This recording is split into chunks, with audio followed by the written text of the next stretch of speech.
All right, what's going on, Dolphins fans? Jacob here, Miami Dolphins Syndicate. This is a new week. This is a new opportunity for the Miami Dolphins to right wrongs that we've seen in the last week against the Tennessee Titans, this time against the New York Jets. An opportunity to do better with the division record, an opportunity to be a team that feels pretty good about themselves right now with how it did last week against the Houston Texans, absolutely dominating a really good team in the Houston Texans, even though they sustained a couple pretty big injuries in the last few weeks, especially at the wide receiver position. And that's one of the areas the New York Jets really thrive at is defending the pass. So when you look at this New York Jets team, the most obvious thing that stands out is Zach Wilson's play. And while there's been very shoddy performances by Zach Wilson, and things that have been pretty noteworthy of critique, we have seen him start to correct some things. We've seen the turnovers go down a little bit. We've seen a little bit more of the flash, his ability to make quick throws with an unstable base, make throws rolling to his left, rolling to his right, picking up plays with his feet. And we really got to see that on full display last week with arguably his best ever game as a pro. 301 yards, 2 touchdowns, no interceptions, 8.4 yards per attempt. Dude was absolutely slinging it last week. 118 passer rating.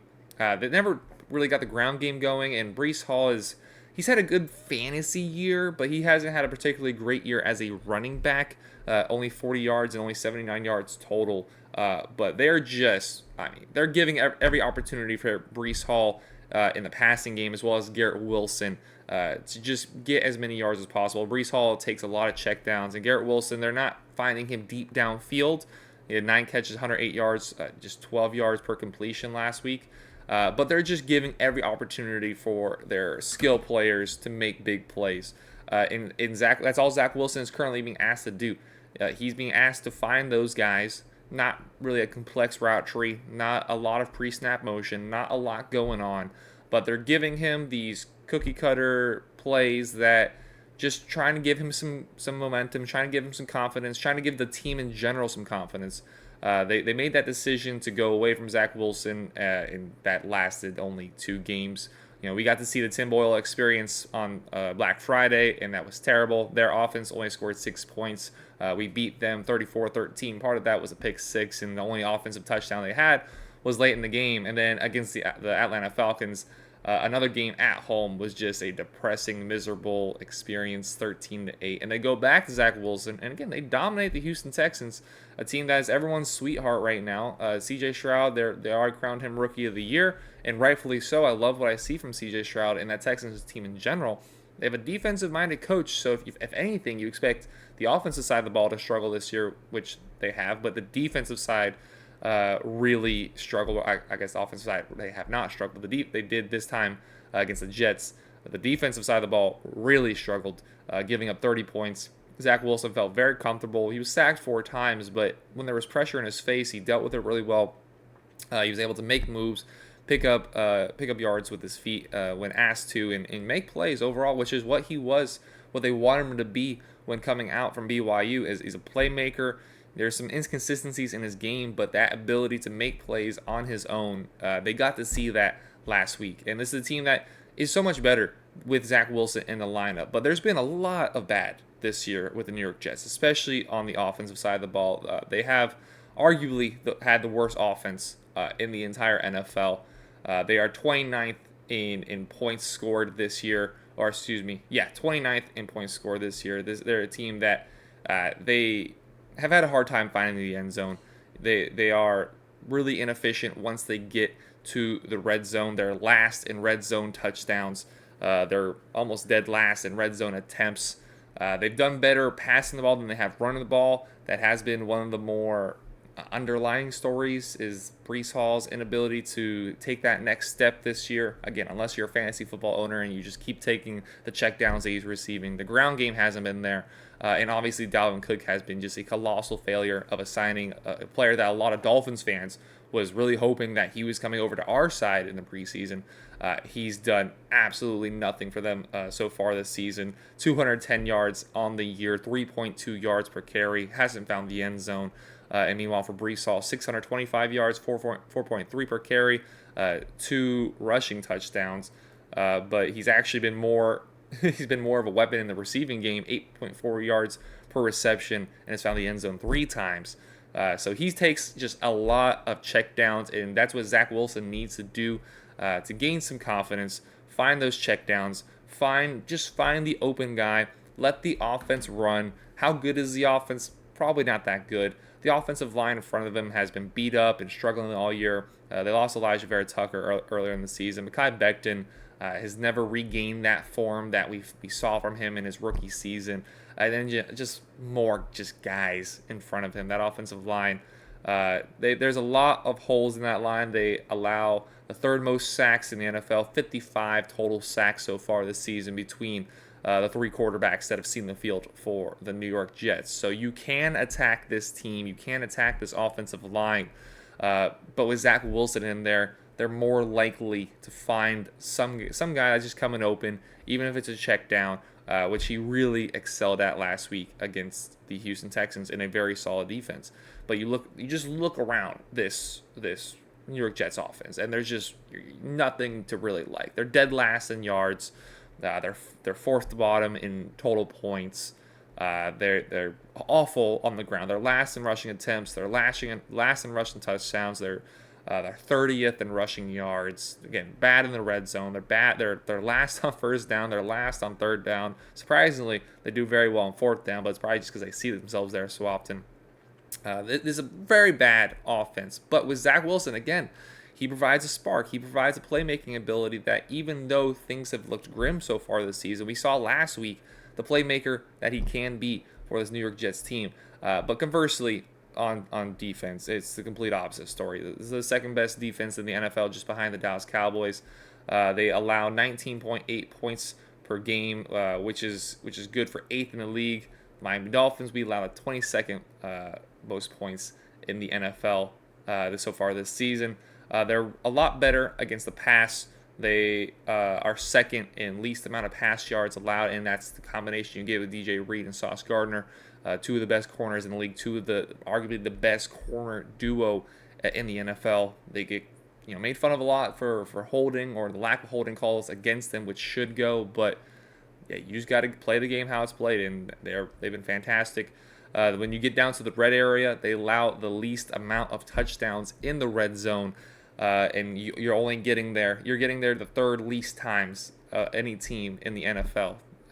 Opponents going against the Jets get there the 3rd least amount of times getting to the red zone. They're good on first down. They got the 8th best percentage on first down. They're good on 4th down. Mediocre on 3rd, 17th best on 3rd down percentage on the defense. But the defense is the story of this New York Jets team. This is the better side of the ball, and it makes sense with Robert Saleh coming over to the 49ers. He has gotten his side of the ball correct. Say what you will about the offense, and there's been definitely worthy questions to be asked about this offense, but this defense will always keep them in games if the offense can just get a couple scores.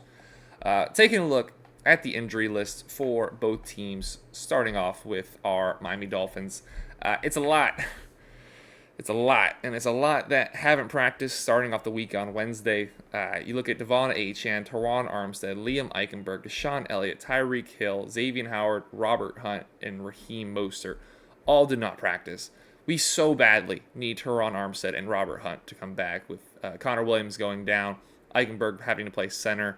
It was just a scramble of an offensive line last week. That was arguably the biggest reason we lost last week, whether it's the timing, whether it's the protection, whether it's the ability to run the ball, which we needed on that last drive. The offensive line was the biggest issue last week, and we continue to see multiple starting offensive linemen not participating in practice. Javon Holland did return to practice. He was limited as he has 2 MCL sprains. That's unbelievable. And then just, another offensive lineman, Austin Jackson. He was limited with an oblique. So was Andrew Van Ginkel. The same exact injury. So, that's almost all of your guys right there. You're looking like almost everybody except for Tua and Jalen Waddle. Believe it or not, which is absolute shock, Alec Ingold is not on the injury list. He's been on the injury list all year long. So, quite surprised to not see him there, but just virtually everybody. Durham Smythe, another guy you've been seeing on the injury list all year long. He did not make the injury list, so good, I guess. And then for the New York Jets, did not participate on Wednesday. Jason Brownlee, John Franklin Myers, Aaron Rodgers. He's on the list. Would have been fun to see him play. Last time he played down here in Miami, he ruined our Christmas. I was there for the game. It was miserable. Snow games, well, not snow games, obviously not. Cold games in Miami just haven't gone well last 2 times. Tennessee, look, it was fine downstairs. It wasn't hardly cold at all. In the upper deck where I sit, it was freezing. The wind was spiraling. It sucked. In Christmas last year, it was like the 40s. It was raining. It was miserable. When the Dolphins were winning, it was great. But when we lost, it sucked. Solomon Thomas, Carter Warren, Nick Baldwin, Mekhi Becton, Breece Hall, Max Mitchell, Joe Tippmann, Quincy Williams, and Zach Wilson all round out the injury list. Not a lot of worry with guys like Zach Wilson. He was a full participant. Breece Hall, limited participant. Mekhi Becton, limited participant. Your best guy that didn't practice is probably Solomon or John Franklin Myers. They did not participate with a knee and an ankle, but not as much of concern for them as it is for the Miami Dolphins. There's a lot of serious injuries, a lot of guys that have massive impact to this team that are currently on the injury report. Just forget the guys that are still on IR or out for the season with Connor Williams, with Jalen Phillips, with Eric Ezukanma. There's a lot of guys that Isaiah Wynn that we're waiting to come back or we know aren't coming back. The best way for the Miami Dolphins to beat this Jets team is on the ground. That's where the one weakness of this Jets team is. They allow the 6th most rushing yards in the NFL. They don't allow a lot of rushing touchdowns, but however, because a lot that's because of the fact they don't allow teams to get to the red zone very often, but they do allow a lot of rushing yards. Unfortunately for the Dolphins, though, we currently have both of our running backs on the injury list, so we'll have to keep keep an eye on those guys to see what their availability is going to be like for Sunday. But the best way for them to beat this Jets team is with the ground game, and especially with how the offensive line is looking. I expect the Dolphins to run the ball a lot. There's going to be a lot of times first and second down where we're handing it off to Raheem Mostert, Devon Achane. We're doing an end around to Waddle or Tyreek Hill. We're doing whatever we can to get those yards on first and second down and set up third manageable for this Miami Dolphins offense. They're going to try to take away Tyreek Hill, just like every team has. Some teams better than others. The Washington Commanders said they're going to give up the over-the-top stuff and try to put a lot of pressure on the Dolphins on the short to intermediate. That didn't work. The Tennessee Titans played Tampa 2. Were able to sit back almost the entire game and have a blanket on mostly Jalen Waddle because Tyreek Hill was out. We didn't see that big shot over the top of Tyreek. He had a few chunk plays, which it looked a lot like in the Raiders game, where he was able to, you hit that 15-yard mark beyond the line of scrimmage, and you have so many different options. So you can do it out, in, a post, a streak, keep going, curl back. There's so many options for Tyreek once he hits that point. And so far, we've been exploiting it to the outside with that Tampa 2 cover 2 coverage at that 15 yards mark, hit the outside, and there's a catch to be had there. That's a lot where Tyreek Hill's probably going to live at this week for the Jets. I don't see the potential for that home run ball as they do a good job of keeping the cap over on the defense.